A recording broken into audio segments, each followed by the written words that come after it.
On my 68th birthday, I found a small brown package sitting on my porch. No return address, no ribbon, just a single card taped to the top. 2 words in blue ink. Happy birthday. I didn't need a signature to know who it was from. That handwriting slanted sharp at the ends belonged to my son Luke Bennett, the same son I hadn't spoken to in 3 years. Inside was a bottle of whiskey so beautiful it almost felt wrong to open it. The glass caught the morning light like trapped fire. Limited edition, deep green label, gold lettering, the kind of bottle you buy when you want to be remembered. But Luke had forgotten or ignored that I gave up drinking the day my heart decided to stop working right. My doctor said one more glass could be the last thing I taste. I set the bottle on the table and just looked at it. I remembered how when my wife was alive we'd share a single pour on Sunday evenings sitting on the porch swing while crickets filled the silence. That was before the heart attack, before silence became my only company. I thought about Luke, how he'd stopped showing up first for Sunday dinners, then for Christmas, then for good. When the phone stopped ringing, I told myself he just needed space. But space can turn into distance, and distance into something colder. That afternoon, I carried the whiskey across town to give it to Arthur Hale, Luke's father-in-law, and one of the few good men left I could still call a friend. He'd earned something nice. I thought it was just a bottle.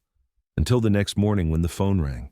Arthur was in the hospital. They said it was poisoning, and that bottle was the only thing we'd shared. Would you still trust your child's gift if it almost killed your best friend? The morning after Arthur's collapse, I sat at the kitchen table staring at the empty space where the bottle had been. The sunlight came in through the blinds in thin gold lines, cutting the silence into pieces. It felt wrong how quiet everything was when someone might be dying because of something that passed through my hands. My house had always been too quiet since Linda died, the kind of quiet that hums like a refrigerator left running in the night. I'd kept everything the same, her gardening gloves still hanging by the back door, the porch swing still creaking in the same rhythm it had when she was alive. I told myself it was comfort. Maybe it was cowardice. Some men rebuild after loss. I froze the moment she left. Back then, whiskey was my way of keeping the evening's company. A single glass neat, never too much, just enough to remind me that I'd earned the quiet. When the heart attack came 3 years ago, it rewrote the rules. No alcohol, the doctor said.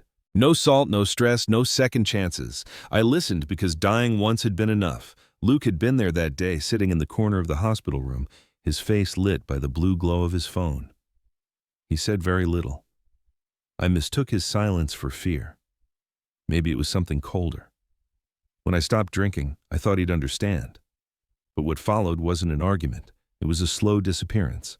First he skipped Sunday dinner, then Thanksgiving, then Christmas. The last text I got from him was 3 words, "Been busy, Dad." After that, nothing. The phone grew still. The house stayed the same, but somehow smaller. So when that box arrived with his handwriting sharp as memory, it cut through me in ways I didn't want to admit. It felt like a message or a peace offering or a test. I couldn't decide which. I remembered every detail of that bottle. The wax seal unbroken, the way the label shimmered under light, the faint scent of oak that clung to the cork. It was the kind of gift you don't drink. You display it. You tell stories about it. You remember who gave it to you. Only this time the memory came laced with something darker. Arthur had always been the kind of man who didn't wait to be asked for help. After the storm that tore the shingles off my roof 2 summers ago, he was there by dawn. Hammer in hand, red flannel shirt streaked with sawdust. Can't let good wood go soft, he'd said. He was family by extension and more reliable than the son who shared my blood. That's why I thought of him when I looked at the bottle. He'd appreciate it. He'd open it with friends, tell stories about the oak finish, maybe even toast the man who gave it to him. Now, he was in a hospital bed, and all I could think about was how I'd buckled that damn bottle into the passenger seat like a child on the way to a baptism. The phone rang again that morning. I knew the number before I answered. Dad, Luke said. His voice sounded smoother than I remembered. Luke. Happy birthday, he added a beat too late to sound genuine. I got your gift. Oh yeah, what'd you think? It's a nice bottle, I said carefully. You try it yet? No. I passed it to Arthur. Silence. Not static, not a dropped call. Just absence. Then a slow exhale. You gave it to Arthur, that's right. A pause, then.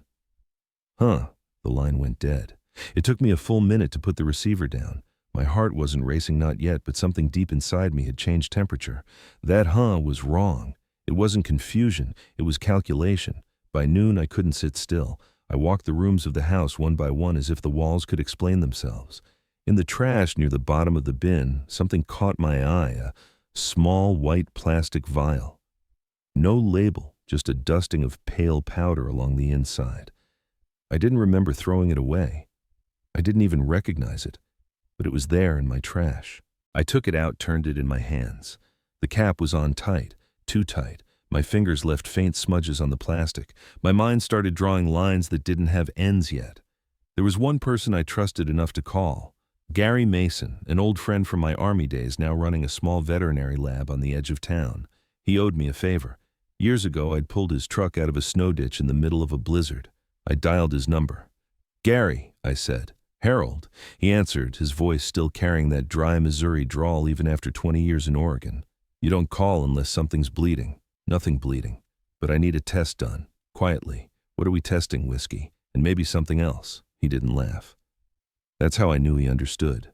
"Bring it after hours," he said. "I'll keep the lights low." That night I drove out to his lab. The mason jar with a few ounces of the whiskey sat in a paper bag beside me. The vial, too, sealed tight. The sky was the color of cold steel, and the fields along Highway 30 were ghosts in the fog. When I pulled into Gary's gravel lot, he was already outside, lab coat over a sweatshirt, a breath puffing white in the air. "You sure you want to know?" he asked as I handed him the bag. "I need to," I said. "Just tell me what's in it." He nodded. "Give me 24 hours. Driving back, I kept replaying Luke's tone in my head, the way his voice went flat when I told him where the bottle was, the way silence stretched like wire. I tried to tell myself I was imagining it, that I was an old man reading too much into pauses, but the truth had already started to whisper, and whispers have a way of turning into proof. That night I couldn't sleep. Every creak of the house sounded like someone standing outside. I made a pot of coffee I didn't drink, read the newspaper without seeing a word. Around midnight, the phone rang again, an unfamiliar number. Mr. Bennett, yes. "This is Elena Hale, Arthur's daughter." Her voice trembled. "I thought you should know. He's stable, but the doctors say it's some kind of toxin. They're running tests." I didn't speak. My eyes went to the counter, the empty space where the whiskey had been, the trash bin with the missing vial. "Did he eat anything unusual?" she asked. I swallowed. "No, but I gave him a bottle yesterday." "From Luke?" she asked softly. "Yes." A pause. I could hear machines beeping behind her, the soft shuffle of hospital shoes on linoleum. "I'll tell the doctors," she said finally. "If you think of anything else, please call me." "I will." When she hung up, the house seemed to breathe again, but wrong. I turned off the lights and stood by the window, watching the yard fade into shadow. The porch swing creaked once slow, like it remembered something I didn't. At dawn, I sat at the kitchen table again. The newspaper lay untouched. The coffee had gone cold. My hands wouldn't stop trembling. I told myself to wait for Gary's call. I told myself I might still be wrong, but by evening, when the phone finally rang, I already knew what he was going to say. Harold Gary's voice was low, steady. "You sitting down?" "Go ahead.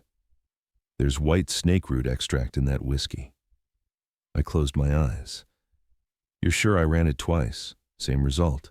It's potent, enough to stop a healthy man's heart." My throat felt like it had closed. That bottle was meant for me. He didn't argue. He didn't have to. "You want me to call the police?" he asked. I shook my head, even though he couldn't see me. "Not yet. Not until I know how deep this goes." After the call, I sat in the dark for a long time, listening to the refrigerator hum and the wind against the siding.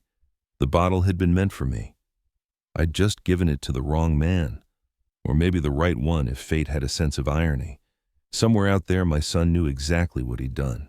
And he was waiting to see if I'd figure it out. What if the deadliest poison came from your own blood? Rain came softly against the windows that afternoon, the kind of slow, steady drizzle that makes a house sound lonely. I sat in the armchair by the fireplace, the photo album open on my lap. The pages were stiff, their corners curled from years of handling. Every picture inside was a window to a place I couldn't return to. There was Luke, barefoot, maybe 6 years old, grinning with a missing tooth while sitting on my shoulders beside the old Ford. I'd just taught him how to check oil levels, though he mostly spilled it on the gravel. Linda stood in the background, camera in hand, her laughter caught halfway in the photo like she'd known that moment would outlive all the others. Back then, Sundays smelled like motor oil, cut grass, and Linda's cornbread cooling on the windowsill. Luke would hand me wrenches that didn't fit and ask questions that didn't matter. I'd answer them anyway because it made him feel big. He'd call me captain like I was steering the ship of our little family. Maybe I was. Maybe I ran it aground. When Linda got sick, everything slowed. The brightness drained from the house, replaced by hospital schedules and late-night alarms. The doctors spoke in cautious tones. Luke was 17, then all raw edges and quiet rebellion. He stayed in his room a lot, headphones on, pretending music could drown out mortality. I tried to be strong for both of them, but grief doesn't like witnesses. It hides in the cracks until the bills arrive. The farm was the last thing tying us to what we'd been. 8 acres of soil and memory passed down from my father, who'd built the barn with his own hands. Selling it felt like sawing through bone, but Linda's treatments were expensive, and dying poor didn't feel noble. I did what I had to do. Luke didn't see it that way. He came home from college one weekend to find the for sale sign in the front yard. I can still see his face, red with disbelief. "You sold it," he said. "I had no choice," I told him. "You had every choice. Mom loved this place. She loved us more," I said. He shook his head. "You don't get to decide what her memory is worth." That was the last real conversation we had before the silence began. He left the next morning. No hug, no goodbye, just the sound of his car starting and gravel spinning under tires. Linda passed 3 months later. Luke didn't make it in time to say goodbye. The highway was closed that night because of a storm. I told myself that was why. But the truth is, he'd already left long before she did. I stayed in the house that wasn't really a home anymore, fixed the fence posts, repainted the porch, pretended work could fill the space she left behind. I called Luke once a week at first. Sometimes he picked up, sometimes he didn't. The calls got shorter, then fewer, then stopped. The photo album pages turned under my fingers like a confession. There was one picture near the back I hadn't looked at in years, Luke on his wedding day, standing beside Elena. His smile looked practiced, his hand resting lightly on hers. Not like a man in love, but a man performing what love was supposed to look like. I wasn't invited to the ceremony. Found out 2 weeks later through a mutual friend who'd seen the announcement online. Private event, the post said. Maybe I was the privacy he needed. The rain thickened against the glass. I closed the album but couldn't bring myself to set it down. The sound of the clock filled the silence, each tick a reminder of the seconds I'd lost between what I meant and what he heard. I told myself I sold that land for love, but maybe what Luke saw was a man choosing survival over sentiment, practicality over legacy. Maybe he was right. Or maybe he just needed someone to blame, and I was the only one left standing. The light outside dimmed to that gray Portland kind of dusk where everything looks washed clean, but nothing really is. I looked again at the last photograph, the 3 of us at the lake, sun in our faces. Linda's arm around my shoulder. Luke's around her waist. For a second, it looked perfect. Then I noticed how far apart Luke and I really stood, even in the frame. He was smiling at the camera, but his eyes weren't on me. They never had been. I slid the album shut and let it rest against my chest. The rain eased, but the sound of it stayed in my head long after. I wondered, not for the first time, if a father can lose his son before death ever shows up. And looking at that photograph one last time, I realized something that chilled me more than the wind sneaking under the door. The boy in that picture didn't look like my son anymore. He looked like a stranger wearing his face. The hospital smelled like antiseptic and burnt coffee, the kind of smell that clings to you long after you've left. I walked through the sliding doors, clutching the mason jar in a paper bag, and asked for Arthur Hale. The nurse's eyes softened when she saw my face. "Room 412, she said quietly, as if pity needed to whisper. When I stepped inside, the room hummed with machines. Arthur lay motionless beneath a tangle of wires, his skin pale as candle wax. His daughter Elena sat beside him, eyes red and fixed on nothing. She looked up when she heard my shoes on the tile. "Mr. Bennett," she said, standing too fast, "thank you for coming." Her voice trembled on the edge of composure. "How is he?" I asked. "They're stabilizing his heart rhythm. The doctor said it was some kind of plant toxin." She swallowed hard. "They don't know how it got in his system." I nodded, unable to find a sentence that wouldn't collapse under its own weight. The mason jar felt heavy in my hand. "I think I can help them find out," I said. Before she could ask, the door opened. A man in plain clothes stepped in, mid-40s, trim beard eyes that measured every movement. He flashed a badge. "Detective Marco Reyes, Portland PD." Elena turned toward him. "You're the one the hospital called?" "Yes, ma'am." He looked at me. "And you must be Harold Bennett." "That's right. I understand you might have something relevant to the case." I handed him the paper bag. He opened it carefully, gloved hands, then looked at the amber liquid inside. "You brought this from home?" "From the same bottle Arthur drank from," I said. "My son sent it to me as a birthday gift." Reyes's eyebrows lifted slightly. "Your son?" "Luke Bennett." He nodded like the name already meant something. "Do you still have the original bottle number?" "I gave it to Arthur 2 days ago. It should still be at his house." He set the jar on a nearby tray. "We'll retrieve it. May I ask, why didn't you drink it yourself?"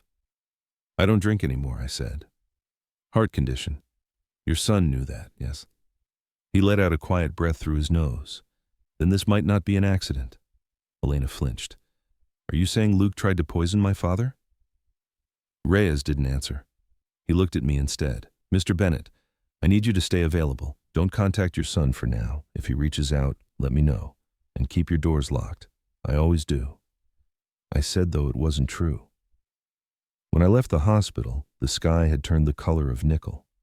The streets shone with leftover rain. I drove home slowly, the wipers ticking in rhythm with the thoughts I couldn't stop. At every stoplight, I saw Arthur's face, pale and still. The house greeted me with its same old silence. I set my coat on the chair, turned on one lamp, and stood by the window watching the street. Nothing moved. Still, something felt off.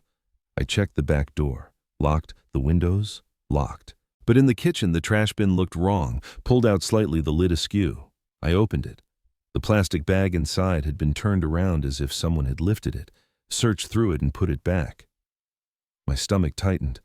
The small white vial I'd found the day before was gone. I stood there for a long minute, just breathing. The house was too quiet again, but not the peaceful kind. The kind that listens. I called Reyes. He answered on the second ring. "It's gone," I said. "What is the vial? The one I mentioned. You're sure you didn't move it? I know what my own hands have done in my own house." He didn't argue. "All right. Don't touch anything else. I'll send a team tomorrow to check for prints." "Detective," I said, "whoever took it had a key. Why do you think that no signs of force? The deadbolt's still set from the inside." There was a pause. "Does anyone else have a copy?" "My son might, from years ago. Keep your doors locked tonight." "I'll be in touch first thing in the morning." When I hung up, I locked both doors, then checked them twice. The house felt like it was breathing beside me, shallow, uneven. I sat at the kitchen table, the clock ticking louder than it ever had before. The porch light cast a small pool of gold on the grass outside, and every time the wind moved, the shadows shifted like they had a purpose. I made coffee I didn't drink because the smell made me feel like there was still some order left in the world. Midnight came slow. I walked through each room again, flashlight in hand, checking the windows, the locks, the closets. Everything looked the same, but sameness means nothing when you know someone's been inside. I tried to sleep on the couch, boots still on jacket folded under my head. Every sound felt amplified, the creak of the floor, the hum of the refrigerator, the faint groan of wood settling. Sometime after 2, I heard a soft scrape near the back door, like metal brushing against metal. I sat up, heart pounding. The sound came again, then stopped. I waited, breath held, every muscle tight. Nothing, just the wind again. At dawn, I went to the back door. The lock was still engaged, but the metal around the keyhole had a fresh scuff, tiny but new. Someone had tried, or had already succeeded and didn't bother to cover it perfectly. I poured myself coffee and sat by the window until the sky turned from gray to pale blue. When Reyes called, I told him what I'd found. "We'll check it out," he said. "You said your son might still have a key, yeah? From when I was in the hospital years ago. I never asked for it back. Then that's our first lead." He arrived an hour later with another officer, a younger man named Patel. They dusted the doorframe, photographed the lock, took notes like surgeons mapping a wound. "We'll lift prints," Reyes said, "but don't expect miracles. Keys don't leave much behind." I nodded. "It's enough to know someone was here." He glanced at me. "Mr. Bennett, I have to ask, do you believe your son is capable of something like this?" I wanted to say no. The word almost made it to my lips, but it didn't survive the journey. I don't know what he's capable of anymore. Reyes studied me for a moment, then said quietly, "Sometimes that's the right answer." After they left, I stood at the window again, watching their car pull away. The street looked harmless, but harmless is just another word for untested. When night came again, I didn't bother turning off the lights. I wanted anyone outside to know I was awake. I placed a chair against the door handle, not because I thought it would stop someone, but because it would sound if they tried. At 11:37 p.m., the phone buzzed once unknown number. No voicemail. Just the kind of silence that follows a question you haven't asked yet.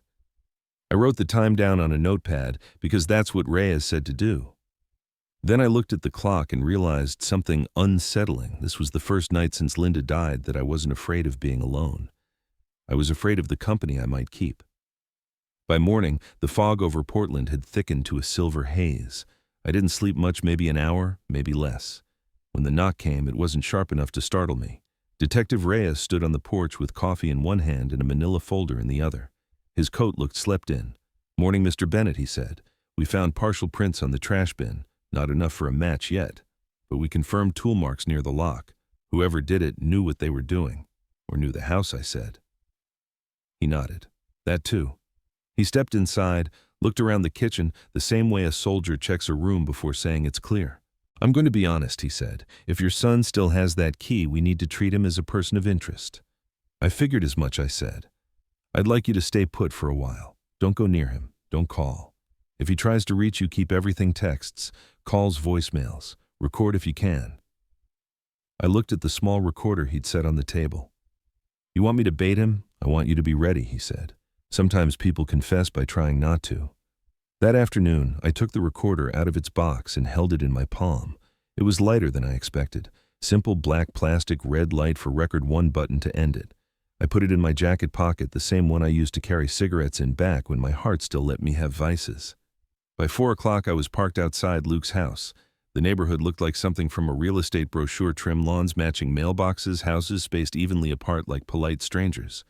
His truck was in the driveway. I didn't call first. If I did, he might not answer the door. When he opened it, he blinked twice before deciding which face to wear. Surprise. Then concern. Then a practiced smile. "Dad," he said. Voice warm enough to be false. "This is unexpected." "Is it?" I said, stepping past him before he could stop me. The house smelled faintly of lemon and dust. Everything was neat, symmetrical. Luke had always liked things that way. Order you could control, chaos you could deny. "I heard about Arthur," he said, closing the door. "Terrible news. Yeah, terrible." I turned to face him. "Doctors think it was poisoning." His jaw tensed, but he kept his tone casual. "That's awful. How's he doing?" "He'll live. They're running tests. They already know the toxin." "What kind? White snake root?" I said. He froze for a fraction of a second. "Just long enough for truth to blink before he killed it. Never heard of it." "Funny," I said, "because I've got a friend in the lab who did. He says it takes precision to extract something like that, not something you stumble into." He smiled without his eyes. "Dad, you've always had a talent for making simple things sound sinister, only when they are." I moved to the kitchen counter. 3 bottles stood in a row, 2 bourbons, 1 rye, all unopened. "You trying to start a collection?" I asked. "Just gifts. People know I appreciate quality." I tapped the empty glass beside the sink. "You try the bottle you sent me. The whole point was for you to enjoy it," he said lightly. "You know I don't drink." He shrugged. "People change. Not that much." The silence stretched. I could feel the recorder warm against my chest, the red light hidden beneath the fabric. I took a slow breath. "Robert liked it," I said. He blinked. "Robert Arthur," I corrected, deliberately using his first name. Said it was the nicest whiskey he'd ever had. Wanted to save the rest for a special occasion. Something flickered in Luke's eyes. "Funny thing," I said quietly, "I never told you where I kept that bottle before giving it to him." The pause that followed felt like standing on a mine. He reached for a dish towel and started wiping a spotless counter. "You must have," he said. "You get chatty when you're sentimental." I didn't. His movement slowed. The towel stopped mid-wipe. Then he gave a soft laugh, low and tired. "Dad, you're reading ghosts again. You always do this. Find patterns, dig holes, fill them with stories. Maybe I said.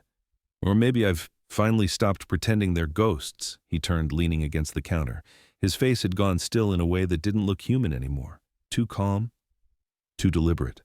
"Whatever you think you know," he said, "be careful where it leads. You might not like what you find." "I already don't." I left before he could say anything else.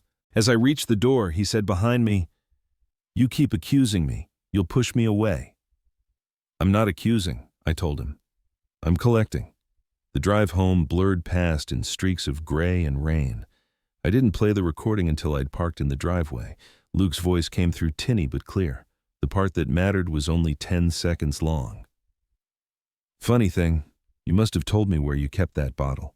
Reyes would know what that meant. The next morning I met the detective at the precinct. He listened to the recording twice, then leaned back.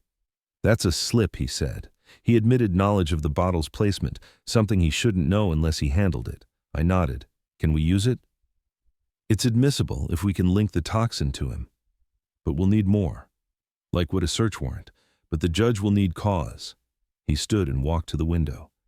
"If I can tie your son's fingerprints to the bottle or find white snake root on his property, we can move. And if we can't, then we wait," he said. But waiting cuts both ways. That night I followed his instructions. No lights off, no contact.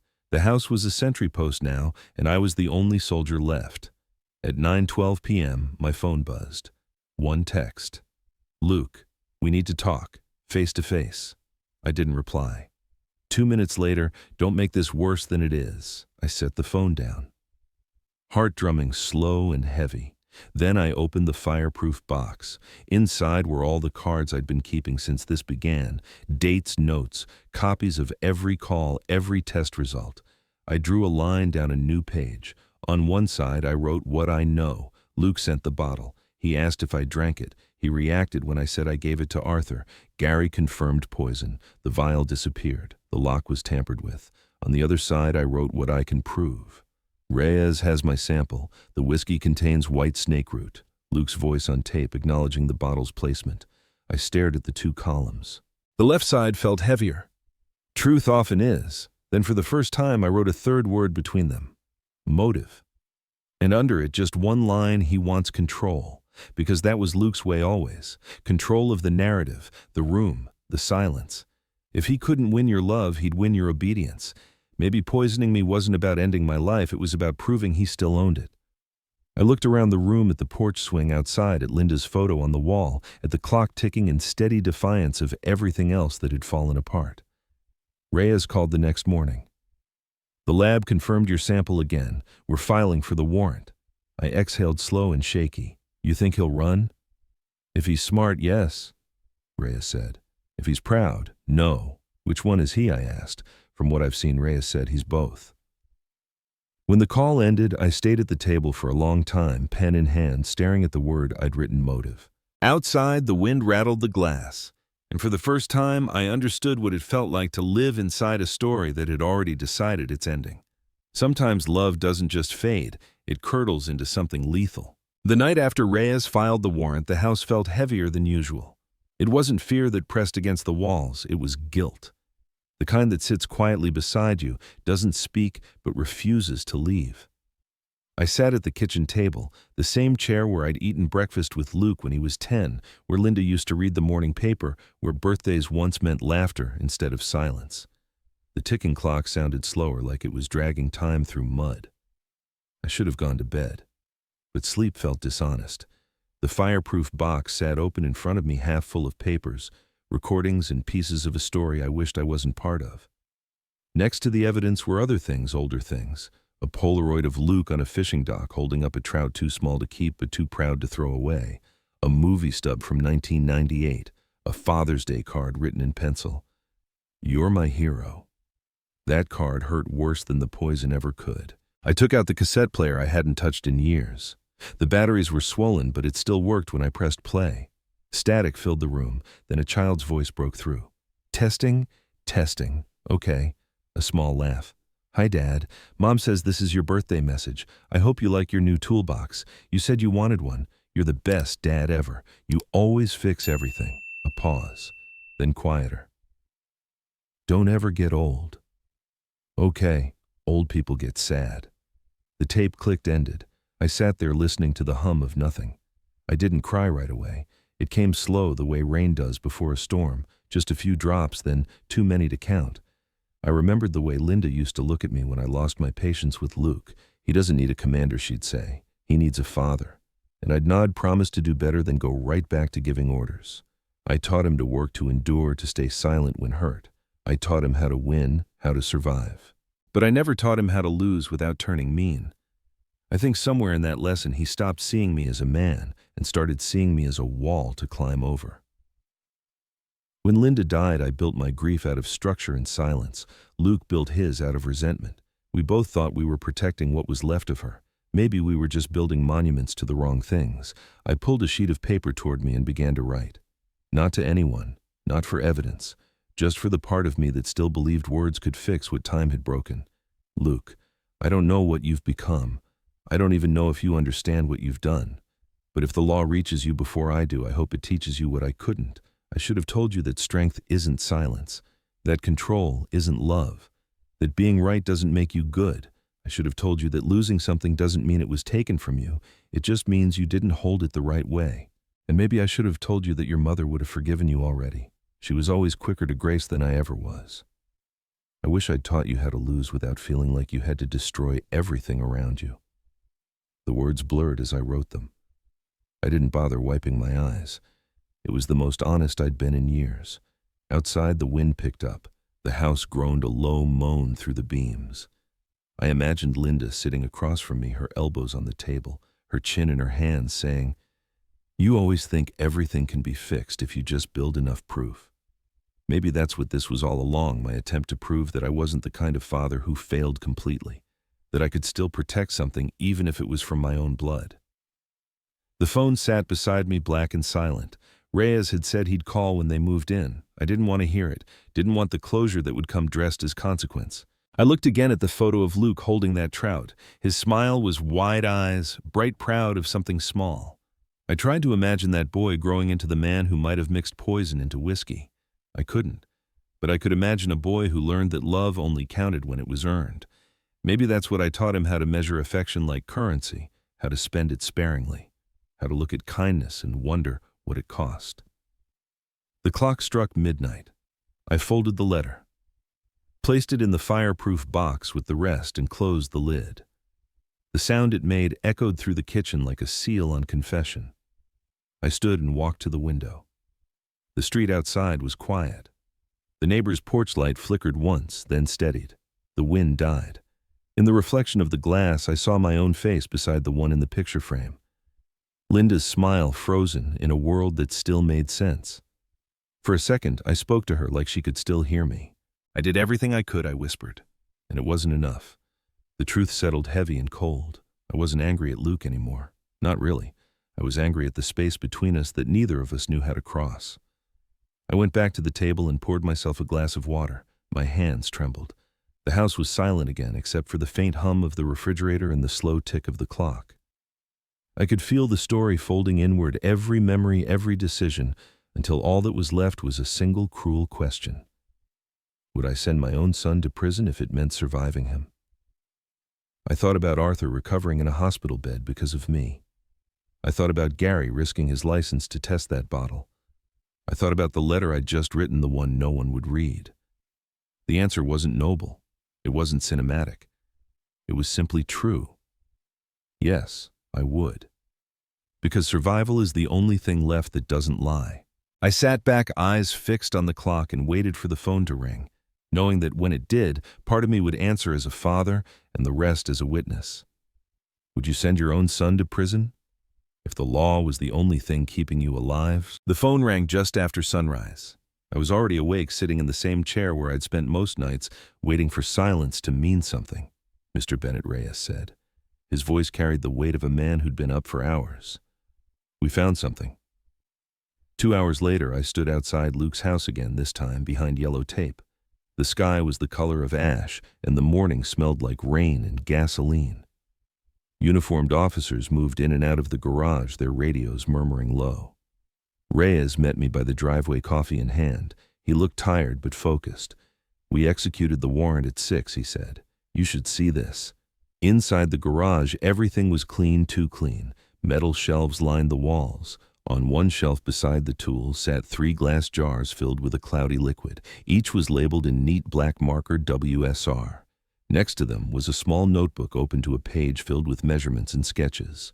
And there in the center of the workbench was a sealed envelope. On the front, written in the same sharp handwriting that once spelled "Happy Birthday," were 4 words. "For Dad, you'll understand when it's over." Reyes looked at me. "We haven't opened it yet. It's yours if you want it." I nodded, but my hands didn't move. "Go ahead," I said. He tore it open with a gloved finger and slid the note out. A single page, a few lines written in black ink. "You always said control was everything. I finally learned that from you. It's not about killing. It's about proving who decides when things end." Reyes folded the note carefully, his jaw tightening. "We'll log it as evidence."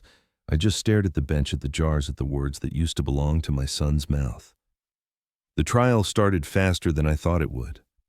The courtroom smelled like polished wood and old carpet. Luke sat at the defense table in a gray suit that didn't fit him right. He looked thinner, older, like someone had drained the light out of him and replaced it with composure. The prosecutor's voice was calm and deliberate. "Mr. Bennett," she said, "you were the intended recipient of the bottle, correct? And your son, Luke Bennett, was aware of your medical condition, yes. Did he ever deny sending the bottle? No. He said it was a gift." She nodded. "Thank you." Then came the evidence photos of the whiskey, the vial residue, the recordings.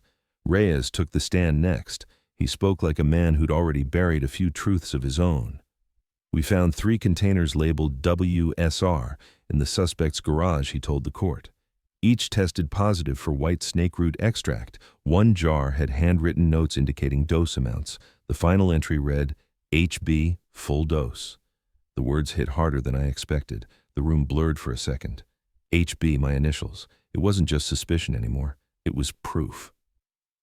The prosecutor turned to me again. "Mr. Bennett, can you tell the court what you felt when you learned that your son had written those words?" I hesitated. The truth didn't fit neatly into sentences. I felt, I said slowly, like a man watching his reflection do something he couldn't stop. Somewhere behind me, a chair creaked.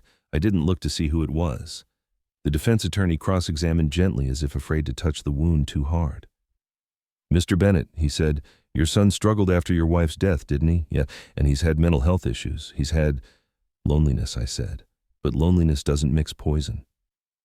The courtroom stayed quiet. Even the air seemed careful not to move. When I stepped down from the stand, Luke finally looked up at me. His eyes were clear, sharp, not pleading, not remorseful, just awake. He leaned forward slightly, lips barely moving. "This isn't the last chapter," he said.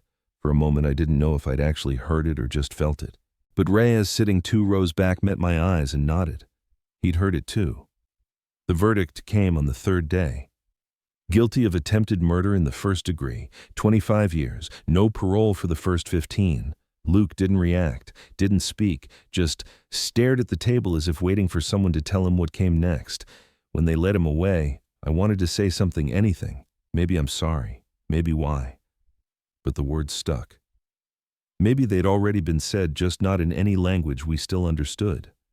Outside the courthouse, the reporters waited like vultures. Microphones aimed questions sharp and hungry. Reyes put a hand on my shoulder. "You don't have to talk to them," he said. "I know. You did what you had to do. I did what was left to do," I said. He nodded, then walked away, leaving me in the hum of cameras and the faint buzz of fluorescent lights.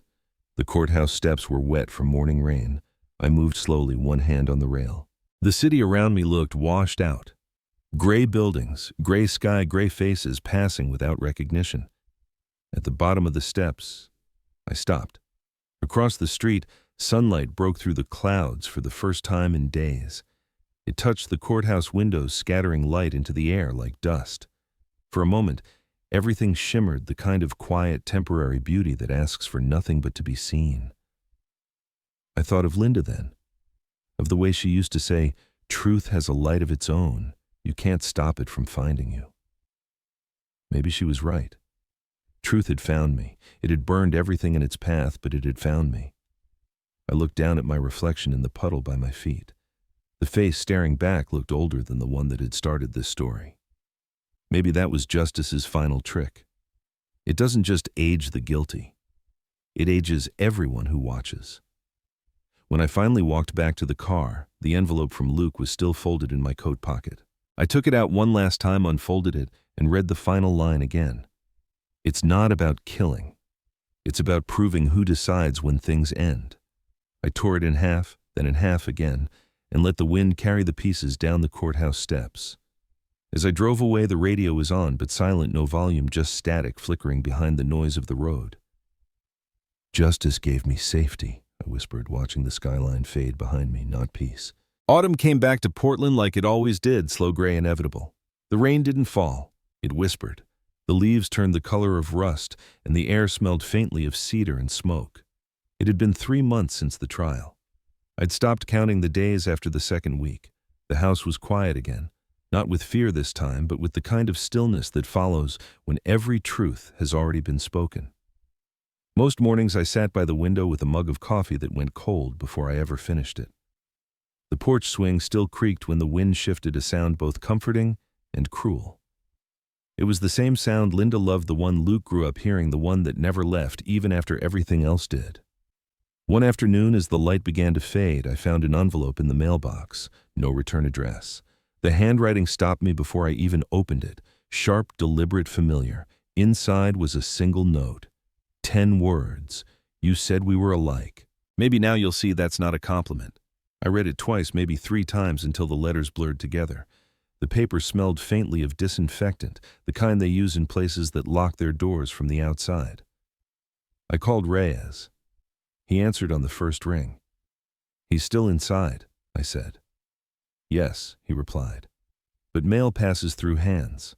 Sometimes words travel farther than people." When the call ended, the house was silent again. Outside, the wind stirred and the porch swing moved on its own back and forth, slow and measured. I sat there watching it the way you watch something you can't stop but don't want to. Somewhere in that motion, I could almost hear Luke's voice, not angry, not broken, just there. If guilt has a sound, it doesn't scream. It echoes. The last light of the day caught the bottle still sitting on the shelf, the one Gary had saved from the evidence locker.